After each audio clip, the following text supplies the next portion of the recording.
So this is a video tutorial on how to use the calculator provided as one of your resources in this trigonometry unit. So I just chose a tan as an example here on how to use the online calculator. So very quickly, we just have a right triangle with an angle A. So we know that tan equals opposite over adjacent. So our opposite is 3 of our angle. Our adjacent is 4. So tan equals 3 over 4. And when you're figuring out tan, just the ratio itself, you just simply use the calculator like you would regularly. So 3 divided by 4, tan equals 0.75. The value of the tangent ratio is usually expressed as a decimal that compares the lengths of the sides. So what that means is that the length of the side opposite, which is 3, is approximately, or not approximately, it's exactly 0.75, 0.75 the length of the side adjacent.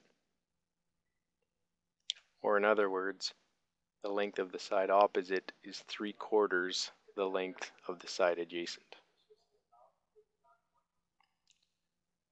So the opposite side is 3/4 the length of this side, right?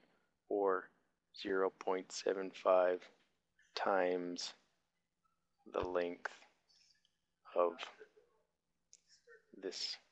Now when we are asked to find the angle measurement of a certain angle, we're going to be using what's called the inverse trigonometry functions, or the inverse tan, inverse sine, or inverse cosine. And on most calculators, the inverse trig function buttons will look like this. They'll have the name of the trig function with a little -1 symbol, and that represents that it's the inverse of the function.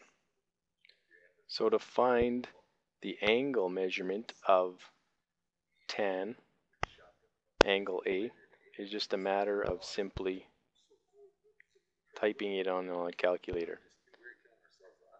On this particular calculator, you would start with tan, or the inverse function of tan, and then add your decimal number, or your number, hit the equals button, and now you have a great big long number, and that is degrees. So if we're going to round it up to the nearest degree, 37 degrees. And once again, you can see the calculator is 36.869.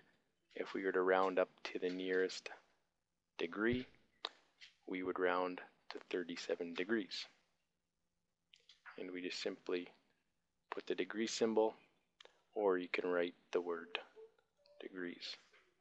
So just remember, when you're finding the ratio of either tan, cosine, or sine, you just use the calculator like a regular calculator to get yourself a number.